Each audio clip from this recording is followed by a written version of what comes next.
She's still laughing.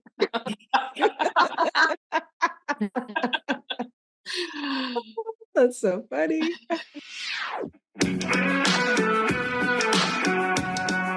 Welcome to 5 Lemons Left. We're the real stuff, the lemons making lemonade. So pucker up, because we're going to be discussing our life's lessons and the nitty-gritty details of our spiritual journeys.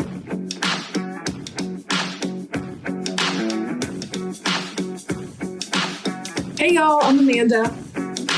And I'm Drusilla. I'm Melissa. Hello, this is Morgan. And I'm Penny. Welcome to our podcast today.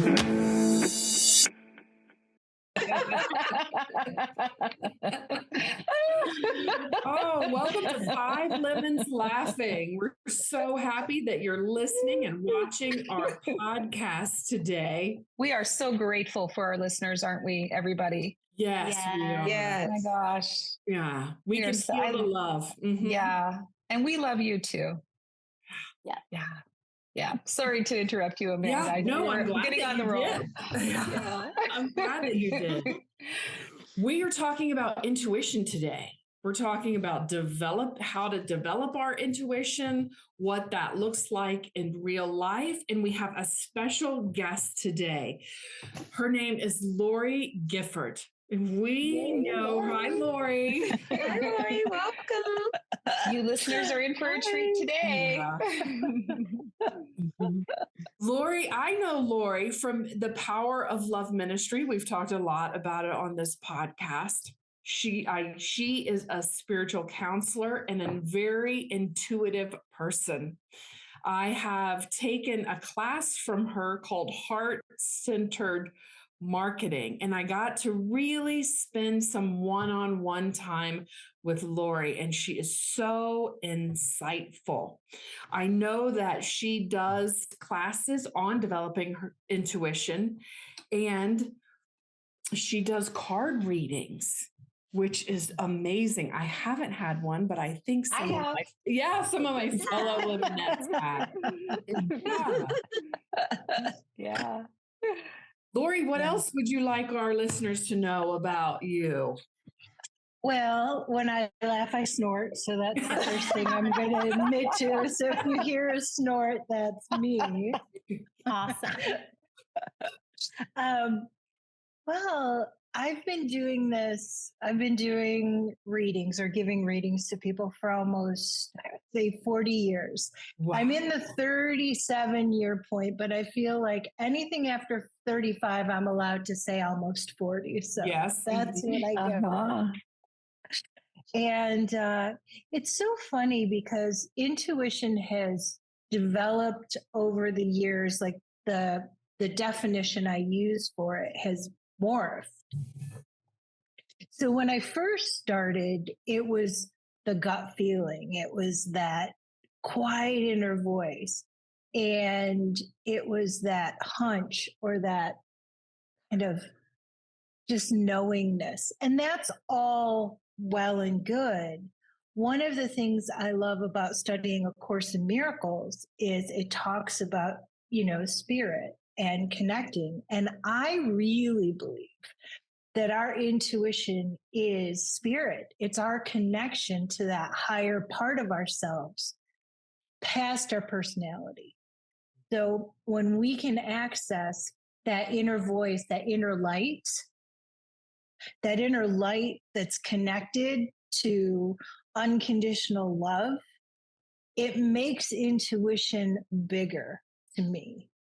So it brings the divinity into it and the holiness into it. So when I am in a session with somebody, whether it's spiritual counseling or giving a reading or doing a hybrid session, because I do both, it's the way that I see it is I'm moving Lorri out of the equation. The person sitting with me is giving me permission to become a channel for their higher voice to speak through me to them. because what often happens is I will get the messages in the languaging that they will understand. And it's past personality, it's past the intellect.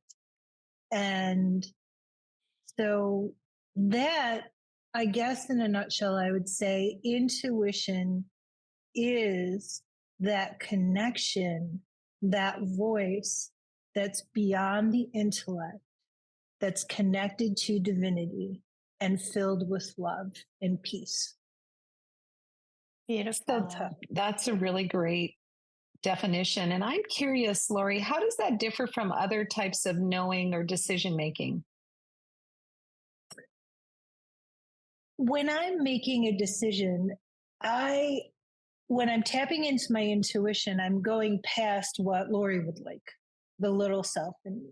Like, oh, I'm going to go left at the light because that's the way that I'm used to. And I'm going to take that path. Whereas I might get to the light and I might just get this nudge, actually go right. And I don't understand where it's coming from. It feels right to me. And instead of arguing with that, I'll do that. And then I'll find out later, oh, there was a total traffic jam left. And you avoided it by going right. So it's more when I'm making decision from my intuition, it's a softer, smoother feeling. When I'm making a decision from anywhere else, there's a stickiness to it, or I'm putting my agenda into it. So I would say the difference is intuition is agendaless. If that makes sense. It does make sense. Yeah. Yeah. It feels nice. Just having you define it that way. Yeah. You know, when I talk about intuition, I talk about, like, on this planet, in this level of reality, we're taught in the intellect to find the answers or to figure it out. And we grow up trying to find the answers or figure it out. And that's the stickiness. That's the intellect that gets involved. That's the personality. When in fact, it's not about finding or figuring out the answers. It's about allowing the answers to flow through because they're already there. So what's the, so I hear that. So the answers are already there, letting them flow through, but we all have emotions or biases that come up that block that from flowing through, right?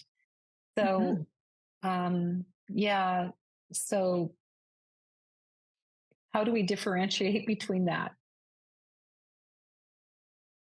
When I'm listening to my intuition, there's a feeling of patience and confidence and silence that comes with that. It's like the breath. I'm just in the breath. And when my emotions are coming up, and emotions are not wrong. It's beautiful when emotions come up. It's just an opportunity to go, oh, I'm trying to insert myself here. I'm trying to think that I know how to do this all on my own and I can figure it out and I can find the answer. It's like that little 3-year-old that's going, I do it, mommy, like, leave me alone. I'm going to do it. I'm going to figure it out. And some of those times they take us on the best paths because we learn really great lessons. However, have you ever, an easy example that I can give you from my own life is there was a time that I was looking for a washer and dryer. And I started out the day by looking online and going to Lowe's and Home Depot and an appliance store and looking at on Facebook Marketplace and doing all of this searching and driving around, and I felt exhausted. I felt absolutely exhausted. And as I was driving, I was heading to the final place of the day. In my mind, I felt how tired I felt. And I was like, wait a minute. I'm trying to figure this out on my own. And I heard in my head, just go home. And I said, okay, Spirit, here's the thing. I would love to find a washer and dryer. Here are my parameters. I'd like to find both a used set for $400 or less. I'd like to figure out, I'd like it to be delivered to my house. I don't know how all this is going to happen, but I'm going to be present now and I'm going to live my life. I don't need it for like a month. Here you go. And every time I started to think about it, I would say, no, I gave it over. I'm just going to wait and allow the answer to come through. About a week and a half later, I'm getting ready. It's an hour before I'm supposed to meet a friend to go out for dinner. It was a Sunday night. And I heard, check Facebook Marketplace. I was like, what? Check Facebook. Okay. So I went on Facebook Marketplace. And at the very top, washer and dryer set. Phone number. You must call and talk to me. So I called the man and he said, look, he said, you got to take the set. Those were the first words out of his mouth. I was like, okay. He said, someone just called and just wanted the washer. He said, I will tell you, they're different brands. I'm going to be, one's in this and one's in this. And I said, that's okay. He said, my daughter went away to college. She had them for a year. She moved back home. They've been sitting in our garage, which was like, had electricity and, was climate controlled and everything. Like they've just been sitting in the garage for a year. And I said, here's a crazy thing. Is there any way you could deliver them to me? And he said, yeah, I have a lawn business. I have a big truck and I'd be happy to bring them to you if you like them. Can you stop by tonight? And I said, yeah, how much are they? And he said, $400. I said, okay. So I said, I'm going to meet a friend out for dinner. Can I come after dinner? Yeah. So I went after dinner. I met him and his wife. And he said, I'll tell you what, for $425, I will deliver them and I will hook them up for you. Wow. What a deal. Great. And it was effortless. Like I literally said, here's what I would like. Now I'm just going to allow you to show me how the answer is going to come through. But before that, I was searching, I was looking, I was trying to find the answer and figure it out. Well, how can should I get them on sale? Should I get them new? And everything I was looking at was like $1,500 for the set and then $200 for delivery. And I was just like, I was trying to figure it out. So that's an example of just relaxing into the allowing the answer to come through. Mm-hmm. Yeah. Beautiful. Yeah. And so it sounds like the intuition is about partnering up and allowing those unseen forces. That's different than I was thinking about it. Yeah.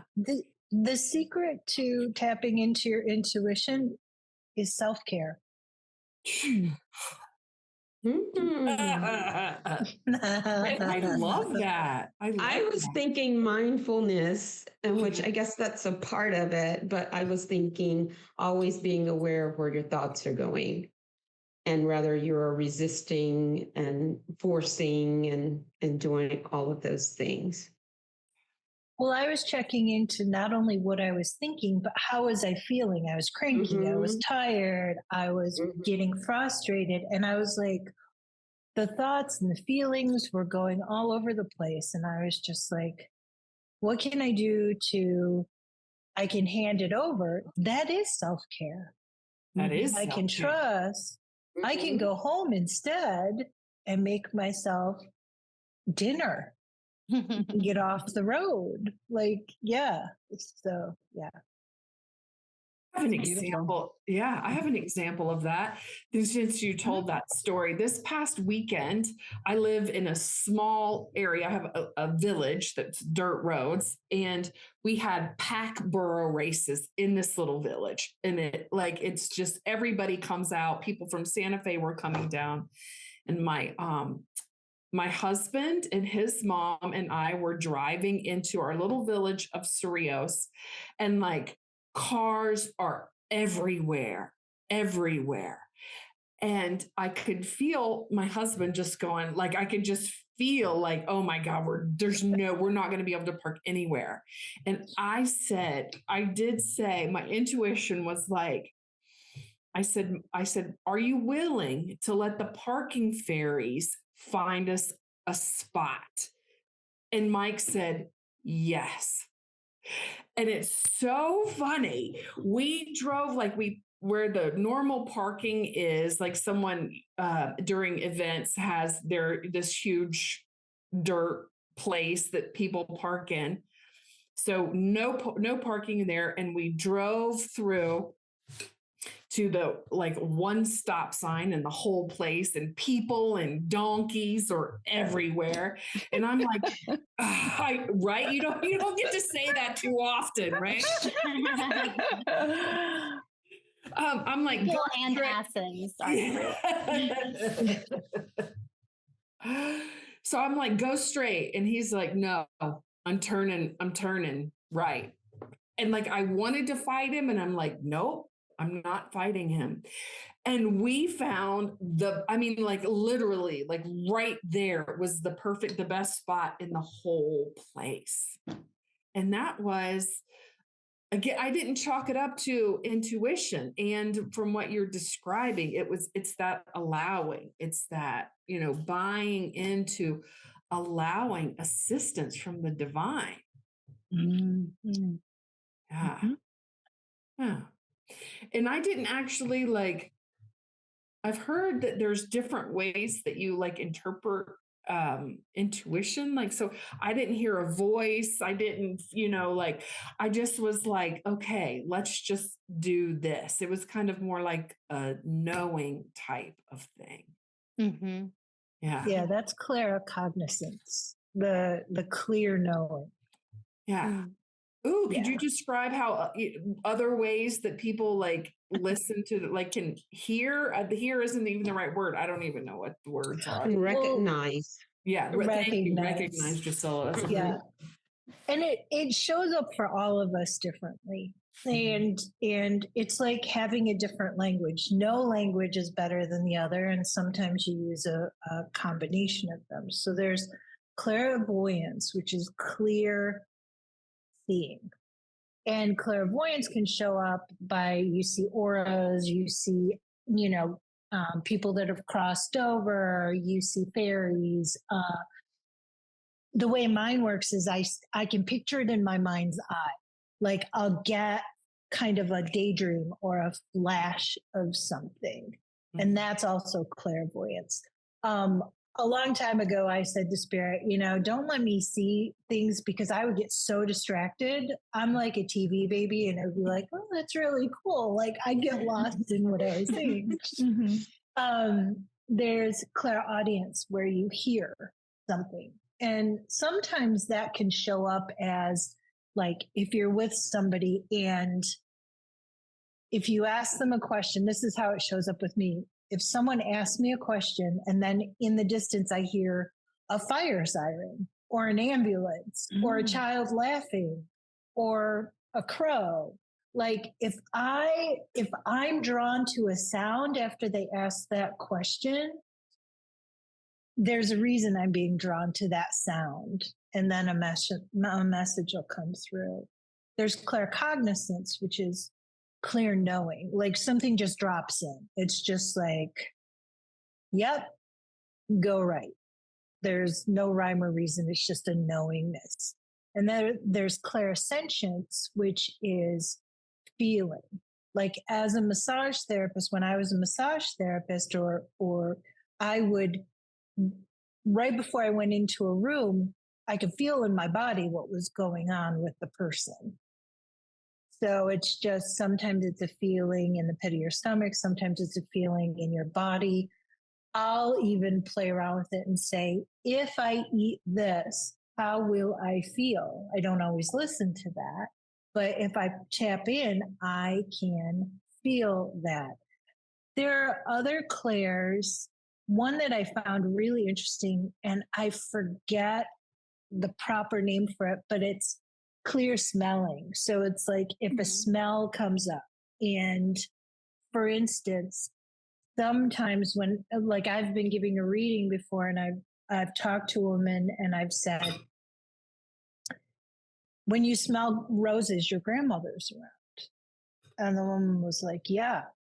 So it's just, a smell can come up, and it doesn't. Some people have said to me, it's the weirdest thing. No one else in the room could smell it, but I could smell the coffee and the cigarettes, like my, aunt used to do.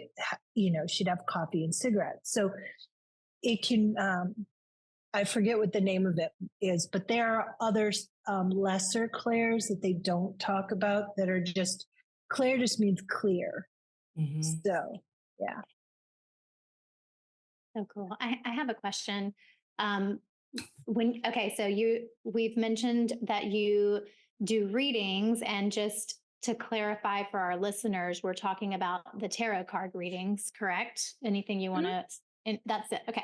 So would you say that that is also a way to access intuition, or something different? That's something different. Yeah, you can use any kind of tool that you would like. Some people can hold an object and get a feeling, and that comes from clairsentience. It's like someone can I had somebody come yesterday and said, do you get a feeling off of this? And she handed me a piece of jewelry. So that's, again, clairsentience, if you can feel something. I like tarot cards because that's the way I use my clairvoyance, my seeing, because the cards will tell me a story. I'll find myself visually drawn to different things. But yeah, you can use anything, divination, to divine the future. So it's whatever you feel comfortable with. Yep. How do you ladies, I have a question. How do you ladies, of the clairs that I spoke about, like, I know which ones I tap into all of them, but which ones do you veer towards? I mean, Amanda, you already said that you lean toward claircognizance. So I know that, but I'm curious. I would say same for me. Claircognizance is most prominent for me. Oh, give us an example, Morgan. Well, and I'll say a lot of times it comes not in, like, if it's something that I'm seeking guidance about. Is that the same thing as like intuition? Or are we thinking of that as two separate things? Are we thinking of intuition as like an in the moment thing, or any time that we are like accessing guidance from like our higher self or from spirit? All of the above. Okay. That's where I was going. So I just wanted to make sure I wasn't deviating.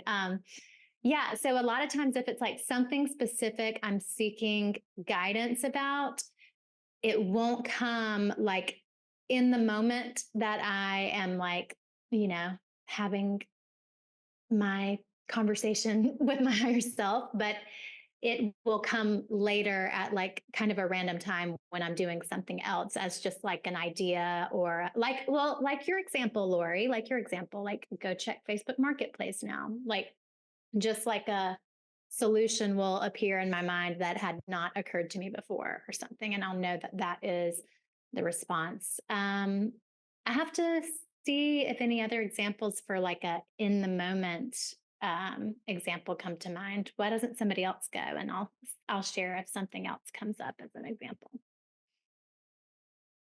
You pointed out something really great too, Morgan, and it was, I like to say it as when you're done thinking about it.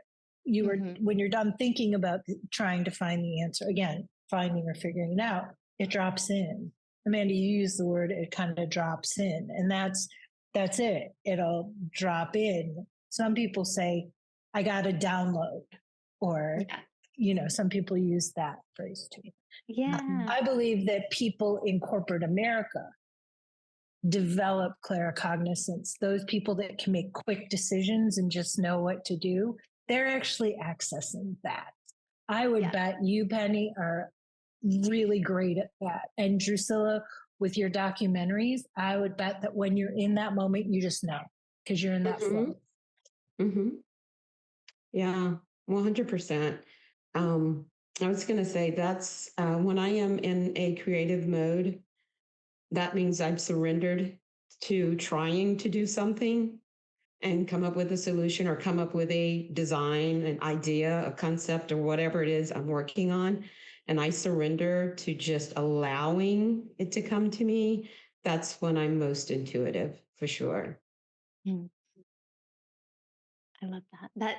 That is like when I'm doing a yoga class or a counseling session or anything like that. Like it's when I've set the intention to put spirit in charge and get out of the way, then, and I don't plan what I'm going to say. Like with a yoga class, I'll plan the outline of the class, but not what I'm going to talk about or what I'm going to say to guide people through the process. And so I guess that is an example of receiving the intuitive hits in the moment. It's just like trusting that whatever comes through is spirit because that's the intention that I've set.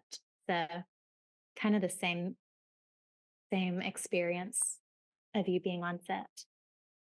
Well, and to normally in our everyday lives, our brains are in a beta state. We're thinking, we're trying to figure things out.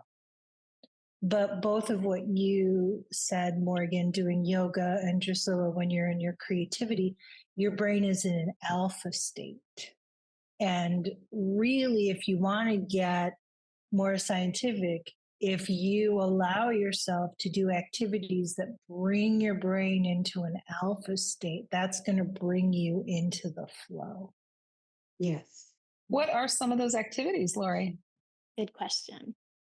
Yoga, anything that brings you into the present moment. It's different for every person. Like for me, walking, yoga, journaling to get it all out and clear the clutter helps me go into an alpha state. It's different. Some people dance, listen to music. It's whatever gets you past this stuff going on. For me, it's horseback riding, right? That takes me to the present. Mm-hmm. Could be cooking, sewing, crocheting, knitting. Anything that we love, right? Anything that we love, I think gets us in that state when we're doing it. Yeah. So Penny, we haven't heard from an example from you. How do you do your I think it's similar to what all of you've said. Like this morning, I was driving to the office. I had a short time to be here, and then I was going to a friend's father's funeral. And I had my backpack with my computer in it in my car. And I got the intuitive hit, take your backpack into the office and leave it there before you go to the funeral. And I thought, why? And then I thought about the place where I was going and I thought, okay, I'll take my backpack in and put it in the office and then I don't have to worry about it. But I decided I don't know if anything was going to happen to my backpack and my computer, but I decided what I've been practicing is just trusting when I get those little nudges, those little intuitive hits, that I'm just going to take action on them because why not? Right? It's not bringing my backpack into the office and leaving it here while I was gone to the funeral. I didn't need my computer at the funeral. I didn't need anything in my backpack. So it just made sense. And My car was perfectly fine when I went back out to it, but I guess I'm just going to trust it that, if you guys would have went right, Amanda, who knows? You could have been driving around town for an hour looking for a parking spot and missed the whole burro racing, So,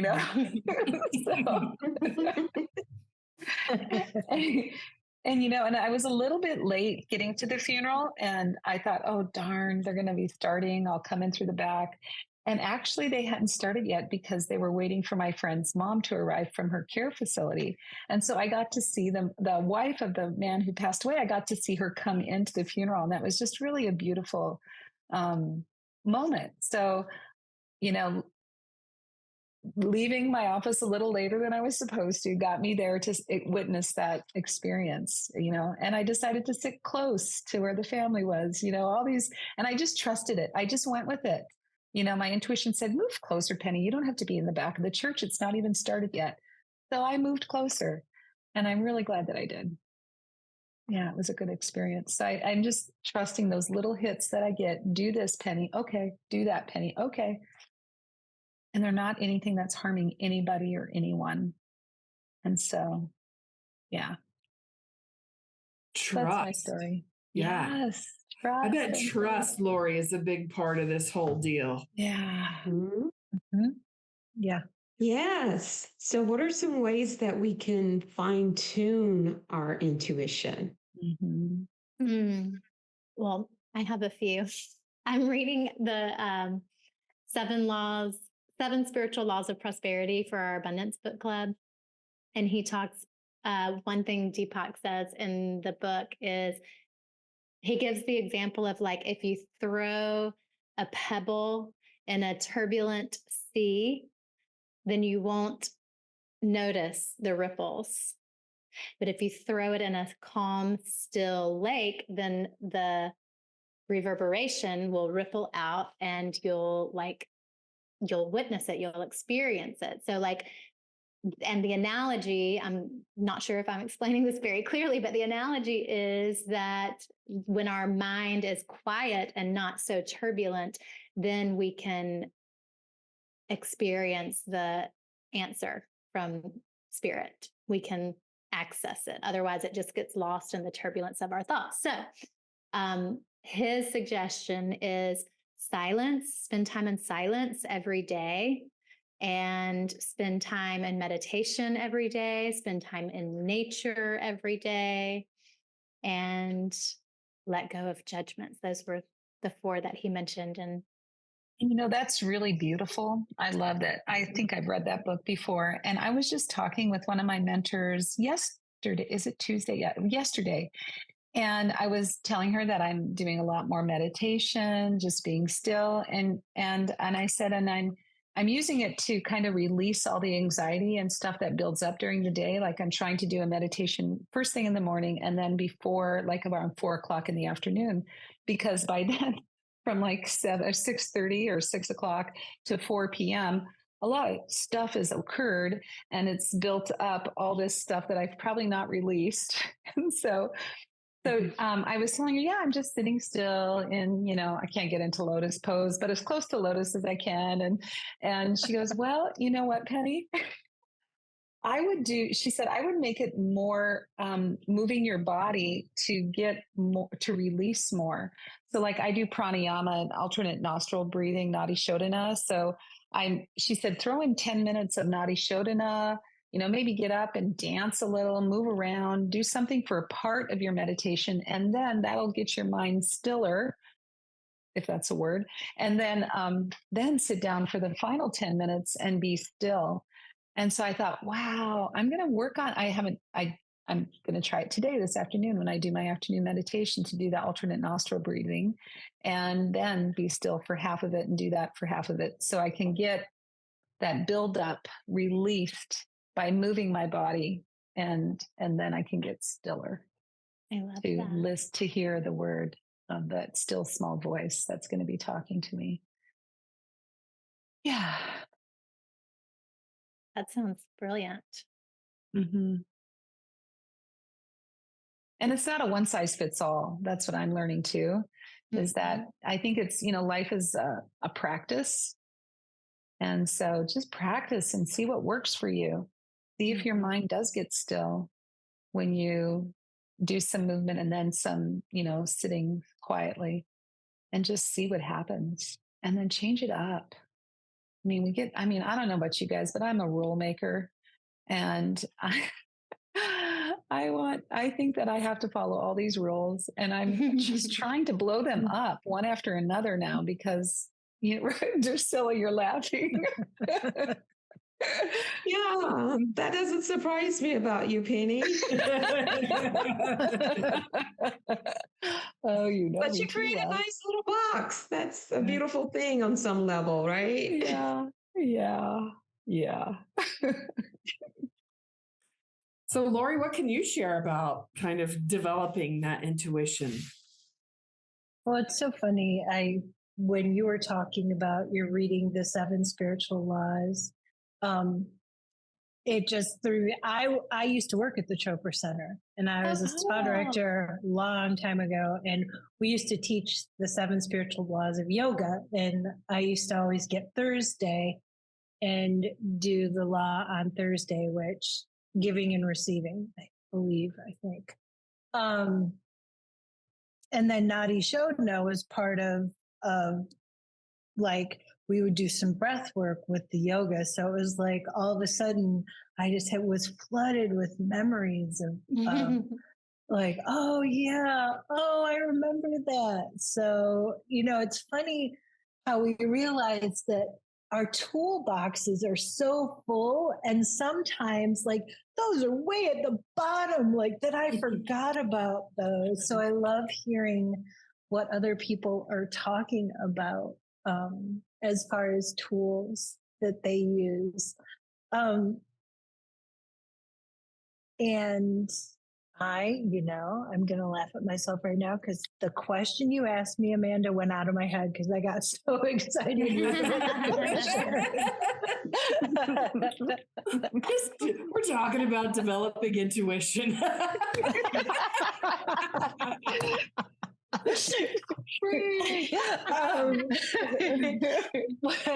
Well, because I read tarot cards, I'm kind of partial to either picking a card or an oracle card. And recently I partnered with some people, and we created a deck called Flip the Script Cards, which is really about shifting your mindset.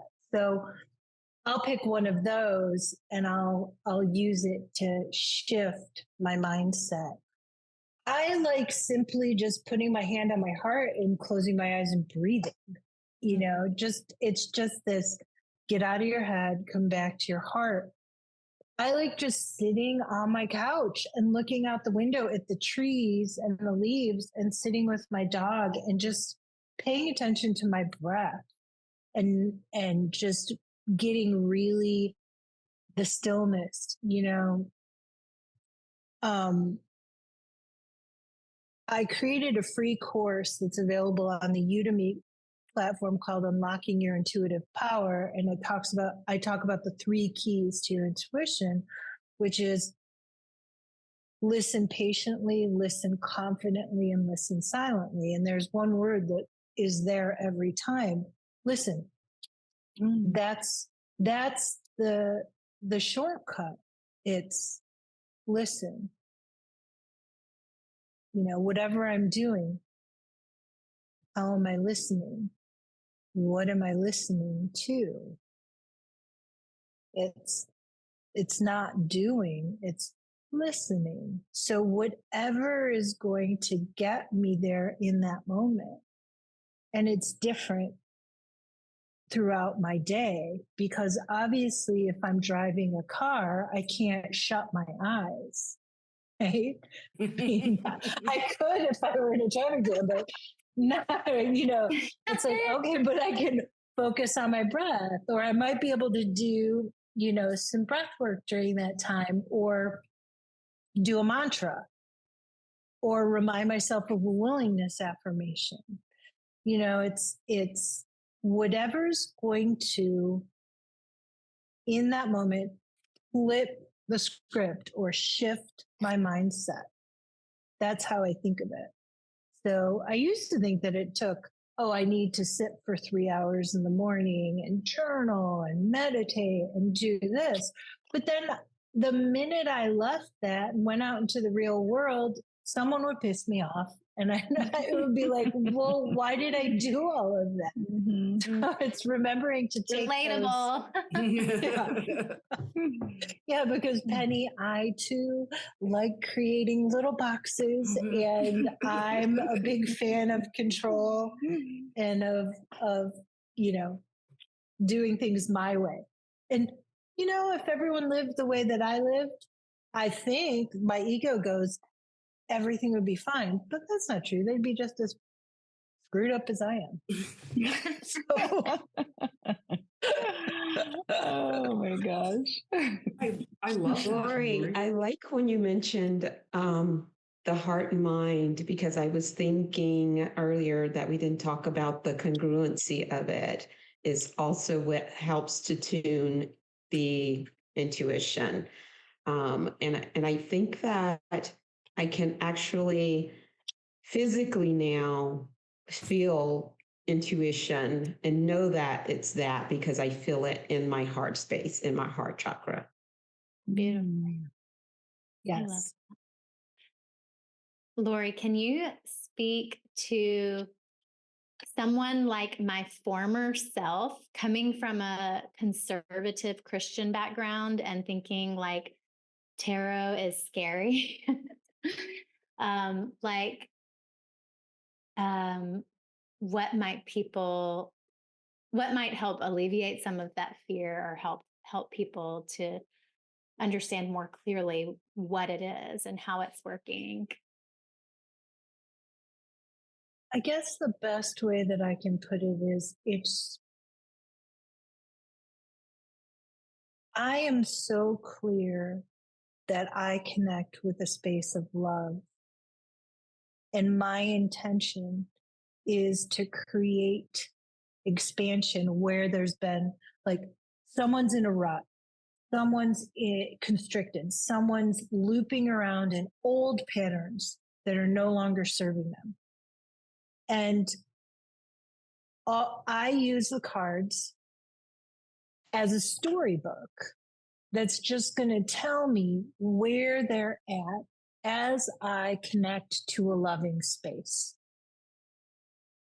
That's how I describe it. And it's more of having those kind of people. I have one-on-one interactions. And when they can hear my voice and when we can have a conversation and I just listen to them, and spirit communicates what to say to them.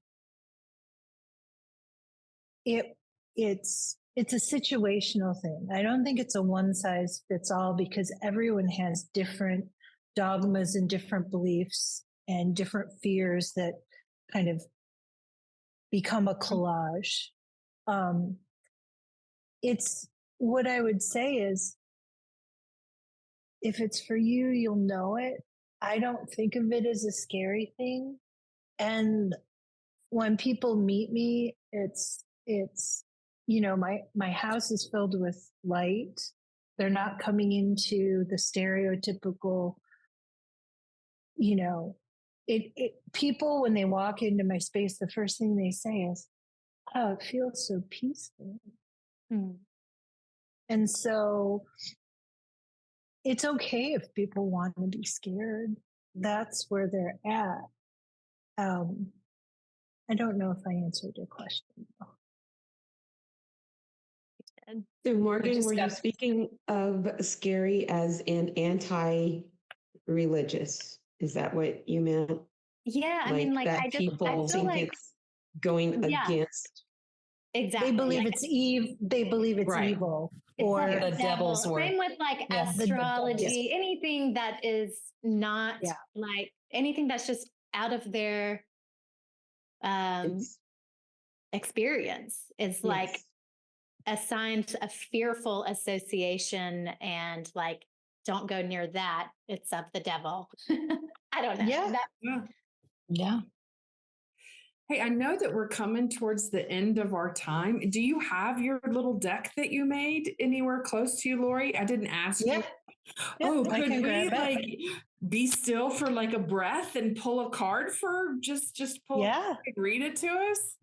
Yeah, let me grab it. Okay. Awesome.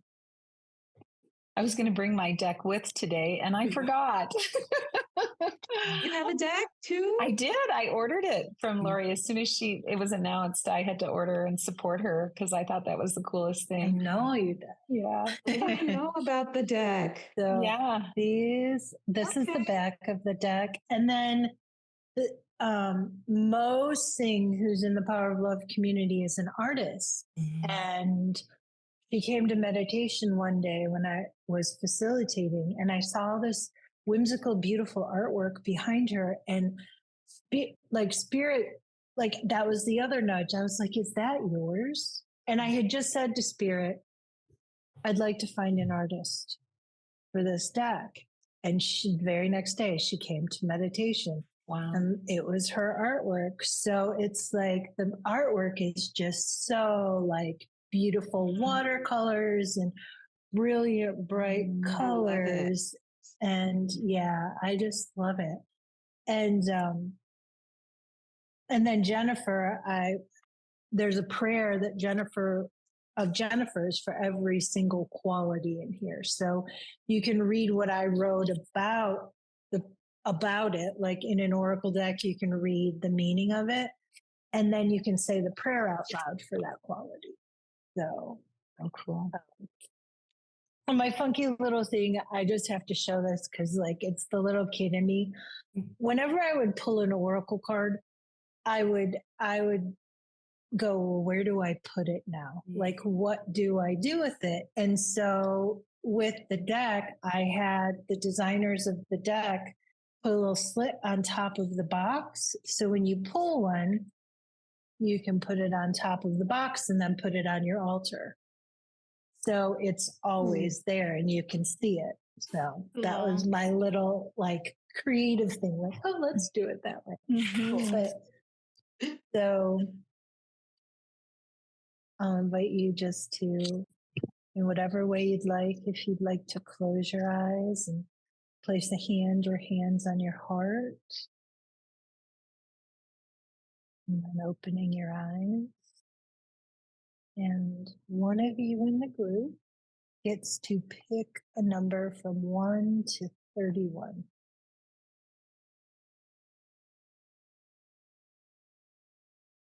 $18. All right, we'll do 18 and 25.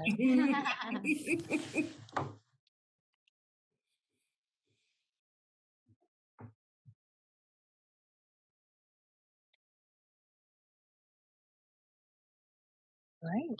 We'll see how these work together. So the first one is, I choose a grateful mindset now. The second one is, I choose a prosperous mindset now. Beautiful. So they kind of play into each other. Mm-hmm. They sure do. So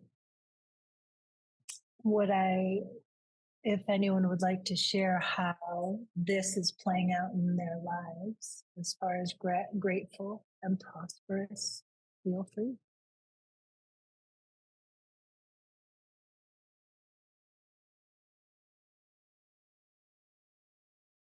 I thought Amanda was frozen.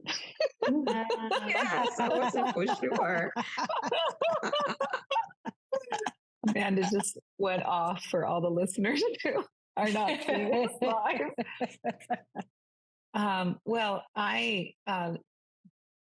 Gratitude is always very important. And so I'm grateful.